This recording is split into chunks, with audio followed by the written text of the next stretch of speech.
Hi, guys, and welcome back to Self-Care for Black Girls, a podcast where we relax, sip tea, and chat about bettering ourselves as Black girls. I'm BB, and I'll be helping guide you to make better choices in your daily lives. Okay, so the first thing I want to say about this episode is that this is the second to the last episode of the Me Time series. It's been a long time with these episodes, but it's time for them to come to an end. So there'll be one more Me Time series episode, and then after that they'll just be my regular episodes. So get ready for that. Yeah. And I will probably I don't know. I would suggest you guys check out the blog after this episode, because I may or may not do a giveaway. Yes, I said that, giveaway for the closing of the Me Time series. So I highly suggest you all be following me on Instagram and the blog so you guys can keep up with that information, because if I decide to do one, I will post information for that. So I will post the information the week before that so everybody can get their entries in, and then I'll announce the winner on here the day that the last episode airs. So be on the lookout for that. So yeah. Today's episode is all about getting organized. I know I talk a lot about planners and calendars and to-do lists and organization tips a lot on this podcast, but I don't think I've ever gone into detail about any of them or how to start them or anything like that. So that's what today's episode is about. So the first thing, let's get into it. The first thing that I want to talk about today is planners. I've mentioned multiple times before that planning is very important and that everybody should do it. I personally feel everybody should do it because most, I don't even want to say most. It's been kind of stereotyped that Black people don't really plan for anything. They just think of things, spontaneously, and they do it. So I highly suggest people, we as a culture start planning more in depth for things, because we don't want to look like that. So there are two ways that you could plan for things. You can either have a digital planner, which is something that you download through either a PDF editor, like Notability, GoodNotes, and some other ones that are out there. You could get like a physical paper planner, or you could print out a planner online and put it in a binder or something like that. Or you can get an app. In the app, it's not really an app. It's more like a calendar, but it serves the exact same purpose. And I'll talk about that later when I get to the calendar. So you want a planner. In your planner, you can write down contact information, doctor's appointments, any appointments, family trips, school events, work events, stuff like that. And you can write down the times that they happen. And I highly suggest you do that, because the more you do that, the more organized you're going to be. If you can physically look at this block of time that's about to be taken out of your day, then you know how to plan around it. You know whether you're going to be buying lunch or if you need to be packing lunch. You know if you're going to get to do this event or not, so you need to plan. And this isn't really like a how to start exactly how to start episode. It's more like a in-depth on the things that you're gonna, I don't even know, like, it's more in depth on what exactly each of like the the 5 topics that I'm going to talk to you today about, like more in depth information on it, because I know I'm always talking about it, like I said earlier. But that's planning. Have something that fits you. If you prefer digital, get digital. If you prefer paper, get paper. If you prefer using the calendar app, then use the calendar app. You just need something that you can see the time being chunked out on, and something that you can put in information and plan for. So I highly suggest getting a planner of some sort. And since I'm on the topic of planning, I'll go ahead and go to the calendar. The calendar, like I said, is another method that you could use for planning. It's almost a little bit better because you can see with like if you choose to use an app, you can see most apps will block out that chunk of time and you can see exactly what you're going to be doing when. So it's almost a little bit better to use the app, but it's all personal preference. I use a little bit of both. I use a physical paper planner for personal stuff, anything that's not school related, and then I use a digital the calendar app on my phone so I can see my schoolwork and stuff like that because I need that stuff that comes to come to my phone so I don't miss out on anything. And the calendar is really just so you can actually see the chunk of time that's going to be missing out of your day. So if you've got an event from 3:30 to 6, then you can see that being taken out of your time. And maybe you want to buy dinner that night, or maybe you want to meal prep and have dinner waiting for you. So when you get home, you just have to heat it up or something. So it's really helpful with stuff like that. And that way, if you're planning on going on a trip, you can be like, oh, well, let me check my schedule. Because I know everybody always hears people say that. They're like, oh, well, let me check my schedule and see. This is what they mean. They mean they're going to look in their planner and see if they really can fit it in their schedule. Because some people say it's a 3-day trip, but on that third day, that person has to be somewhere. If they don't want to, they have something on the third day, they had something important to do. Well, they don't want to get home at like 8, 9 o'clock that morning, like say if you want a cruise or something, and then have to be somewhere at like 1, because then they're left with unpacking and all that other stuff. So let people plan, and you need a planner and you need to respect other people's planning methods. So just, get your life together, and then I promise it'll be a lot easier if you get completely organized. And you don't have to be like one of those weird people that are planning every little thing. Like, I'm gonna sleep this amount of time. You don't have to do that. If you want to, that's fine. And I apologize for calling you weird if you are one of those people.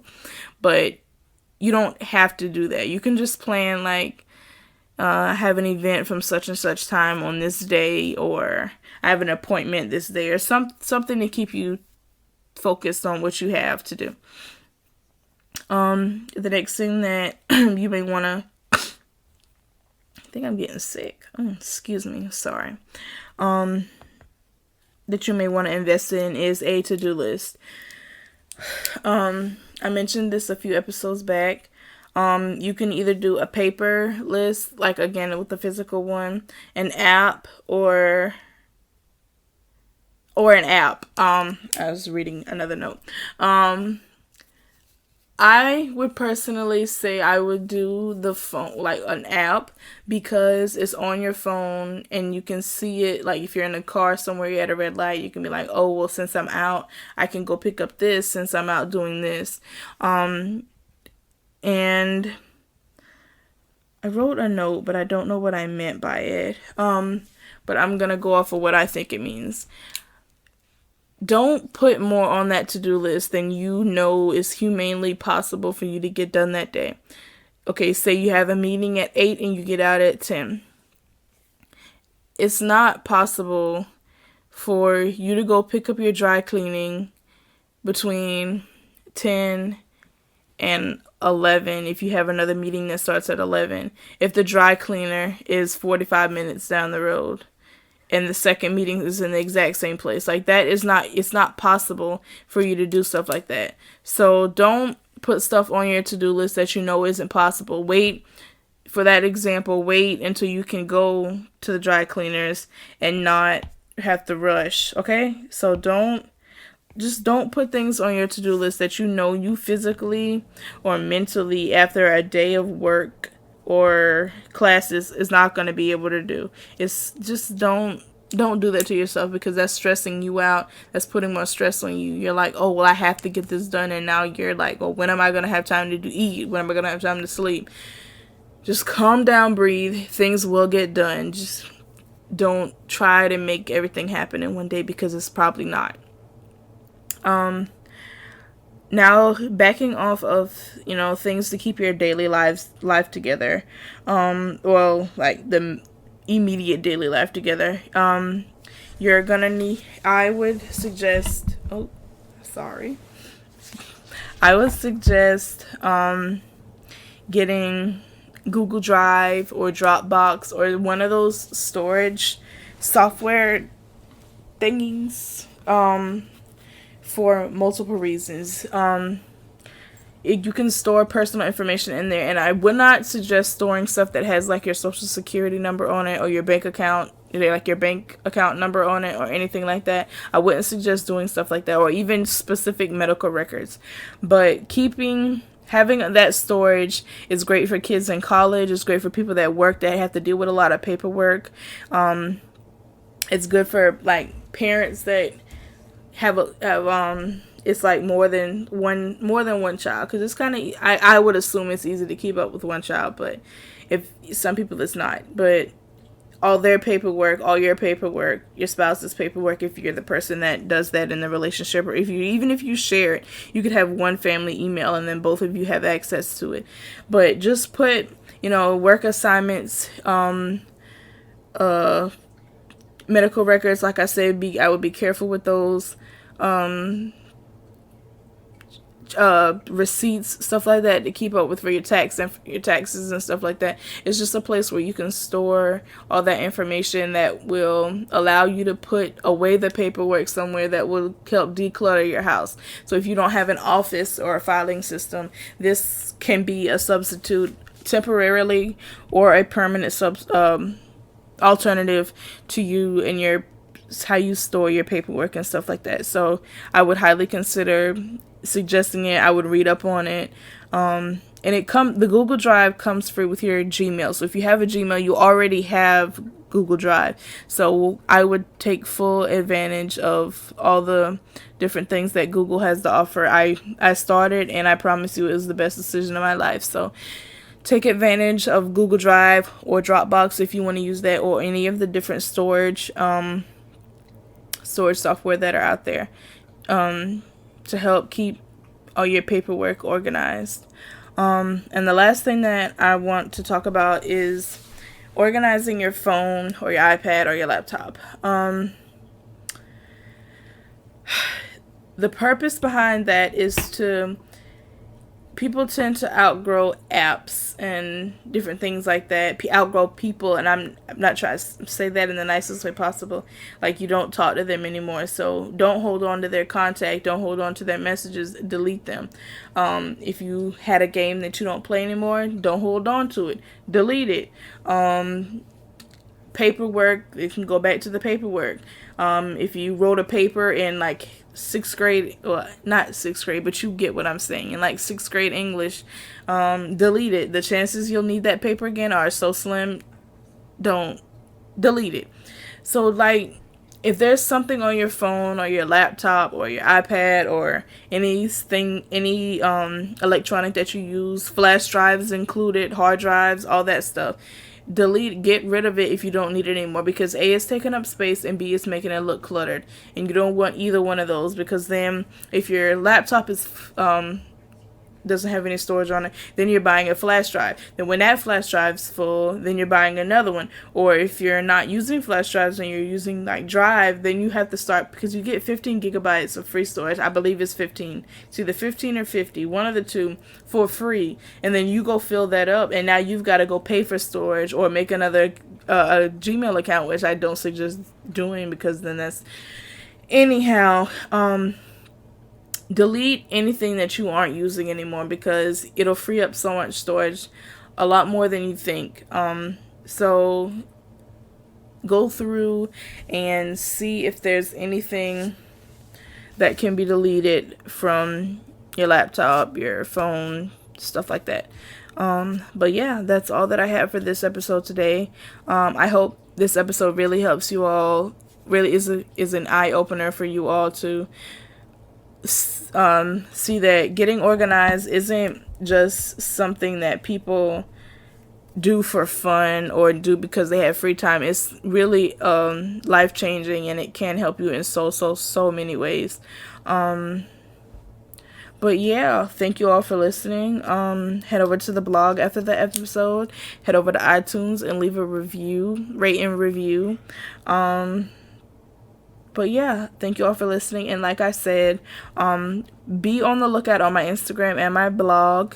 I'm seriously thinking about doing a small, not a big giveaway, a small giveaway to end off the Me Time series. So thank you all for listening, like I said, and I'll see you all next week. Bye.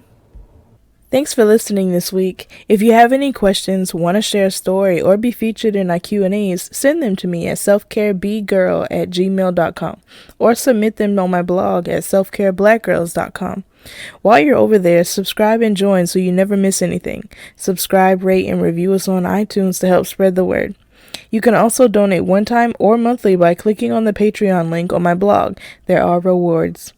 Thanks again for listening, and don't forget to stay beautiful.